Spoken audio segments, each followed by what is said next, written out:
Hello! A day in my life ng isang piling vlogger.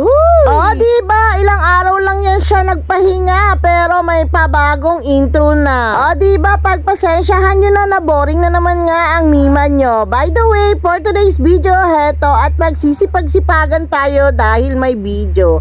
Char! Anyways, andito nga pala ako sa taniman namin. Gawa ng yung mga sitaw nga ay talaga namang ang tataas na. Kaya naman heto at nililinisan ko para naman maganda yung kanilang tubo. Wala na din naman na kasi nag-aasikaso dito. Gawa ng busy na rin nga si Dada. Kaya ako na nga lang talaga magtsatsaga dahil sayang naman ito. Napakarami din naman. Bale, inagahan ko lang talaga sa paglilinis. Tignan nyo at napakagaganda na nga nila. At yung iba nga dyan ay may bulaklak na. Kaya talagang nanghinayang ako. Diba wala tayong karapatan magpaganda ng kuko, gawa ng madudumihan din lang naman, wag na lang, sayang. Anyway, sabi nga ni Dada ay tama na dahil sobrang init na nga daw at kumain na nga daw ako, kaya eto, aahon na tayo. Bale, uunti-untiin ko na nga lang yan pagka talaga meron akong oras dahil sayang talaga yan. Kaya naman, heto at kumain na tayo ng aking agahan. Bale, ako na nga lang pala hindi pa kumakain dito, tapos yung mga bata nga pala ay tulog pa kasi maaga pa talaga ng mga oras na ito. Tapos, yung kinagabihan naman nga ito, gabing-gabi at lalabas nga kami para nga sunduin si Tita Tar doon sa Superline dahil umuwi nga pala siya ngayon. Diba sama-sama pa talaga kami, magsusundo lang naman. Bale, ayun nga pala yung aming bahay kubo, tapos nandito naman kami sa labasan at ayan kasama nga pala namin dyan si Tita Ray. Maputik nga pala sa aming dadaanan kaya ayan nagsibota na talaga kaming lahat para naman hindi talaga kami maputikan. At kasama din nga pala namin ngayon si Baby Storm para naman makagala siya kahit gabing-gabi na. Diba kahit gabi gumala. Hindi pa kasi siya natutulog sa mga oras na hindi na nga sana namin siya sasama, kaya nga lang ay sasama nga daw si Tita Ray. Kaya ayan, sinama na namin dahil wala naman talaga magbabantay.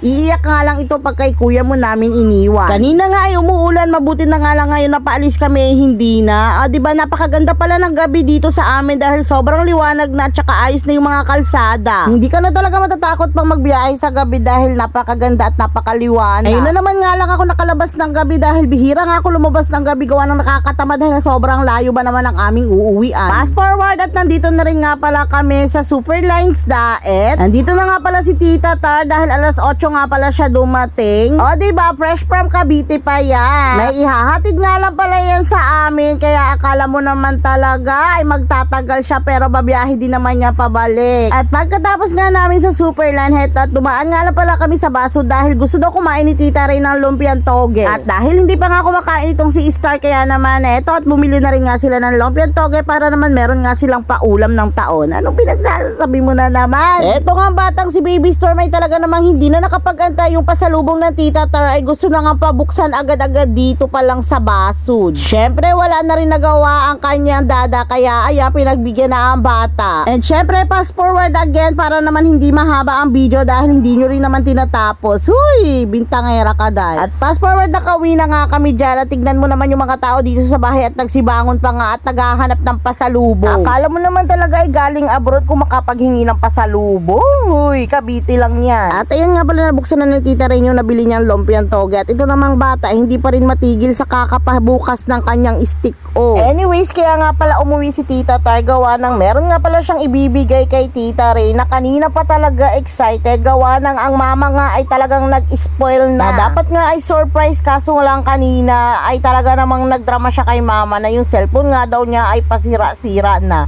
Tapos sinabihan nga siya ni mama na huwag kang mag-alala, mamaya may cellphone ka na. Kaya ayan ang lola mo talaga namang napaisip kung bakit. Kaya naman kanina pa yan nakangiti at sumama talaga yan sa daet dahil alam nga na niya na may cellphone na nga siyang paparating. Diba? Pero hindi nga lang niya alam kung anong brand. Kahit nga daw Android, okay na. Diba? Nabitin pa nga ng hininga. At ayan na nga ang kanyang pinakaaantay, ang kanyang brand new cellphone. Ay talaga naman sobrang excited dyan. Magbablog na yan siya. Abangan nyo ang kanyang page, Tita Ray. Grabe talaga ang saya niya. Dapat nga ay nung nakaraang linggo pa ito kung natuloy nga ng biyahe si Tita Tar. Kaso nga lang ay hindi kasi meron siyang naging emergency. Kaya nga ngayon pa nga lang talaga na ibibigay sa kanya. Tapos mag-unboxing ka? Yeah!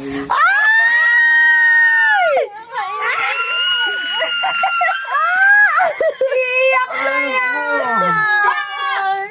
Mon, uwi ka man. Sure ka ba na iPhone yung laman? Oo, baka prank yan. Open mo na. Huwag kayo mag-prank. Ay! Jackpotan! Wow! Natatawa ako. Tinip ko yan. Seryoso na ba yan? Ay, bawal na ba magkakanser? Sige, Tori. Ang buksan ko na. Unboxing! Tingin na sila ng crush niya. Hindi man yan ito. May video ba? Wow! Bato. Sure na ba? Ha? Lalagyan lang pala. Oh. Si ate ko, iiyak na siya, be. Tanga, be, may likod pa.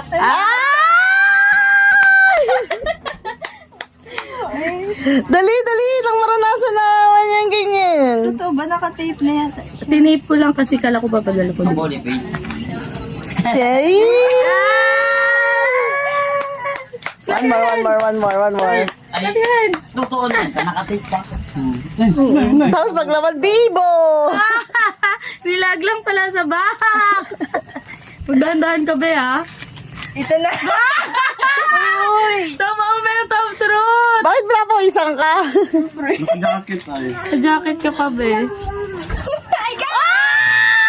Baka mahulog, eh! Yo, mahulog, be. O, diba? Kitang-kita nyo naman kung gaano kasaya ang ating tita Rin sa kanyang brand new cellphone. Ay, grabe. Sana talaga namang abangan nyo na lang nga talaga ang kanyang page, Tita Rin. Deserve naman ng tita Rin yan dahil alam nyo ba na sobrang bait niyang kapatid kong bunso na yan. At syempre, napaka masipag pa niyan mag-aral. And hindi lang sa pag-aaral, kahit sa bahay ay sobrang sipag niya. Anyways, hanggang dito na nga lang pala ang ating mini vlog. Maraming salamat kung nakaabot ka man dito hanggang sa huli. Maraming salamat. Uy, baka naman pwede ako dyan makahingi ng like and share. Yun lang. Bye!